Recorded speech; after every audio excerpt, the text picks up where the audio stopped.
আসলে অসাধারণ অ্যাকচুয়ালি। এত সুন্দর একটা নিউজ ছিল এই মুভিটার পিছনে।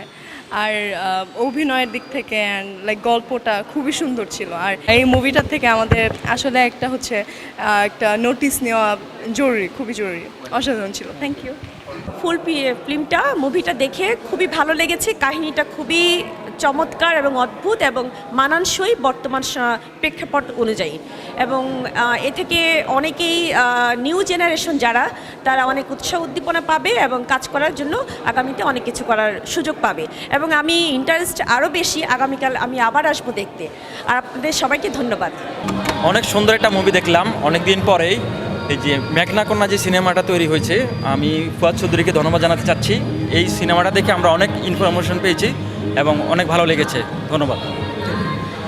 ছবি দেখে আসলে যতটুকু জানতে পারলাম, এখানে বাংলাদেশের নারী পাচারের সিন্ডিকেট নিয়ে কাজ করা হয়েছে। তবে এখানে দেখানোর মতো অনেক কিছুই আছে। আমি বলবো বাংলাদেশের মানুষের আরও সচেতন হওয়া দরকার, বিশেষ করে নারী পাচারের ক্ষেত্রে। সেজন্য এই সিনেমাটা দেখা দরকার। রিয়েলি অনেক সুন্দর একটা ছবি দেখলাম অনেকদিন পরে। আমাদের বাংলাদেশের গ্রামের কিছু মানুষ আছে যারা একটু বোকাশোকা, তাদেরকে তারা বিভিন্ন ধরনের লোভ দেখিয়ে তাদের এই ধরনের কাজে প্রলোভন দেখায়। আসলে তারা যদি একটু ভাবে তাহলে তারা সচেতন হতে পারে। এটা বাংলাদেশের প্রত্যেকটা মানুষের জন্য একটা শিক্ষণীয় একটা ছবি।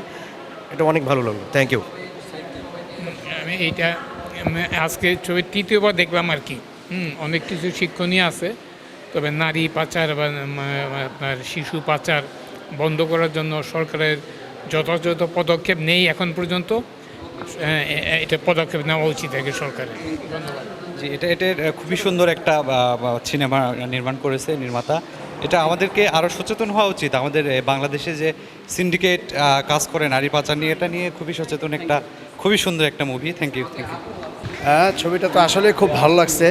মানে আমি একজন কেবল বিজনেস করি, তো আমাকে ইনভাইট করা হয়েছে, এখানে একটা অনুষ্ঠান হচ্ছে। তো আমরা আজকে যেটা প্রোগ্রামটা দেখছি খুবই ভালো।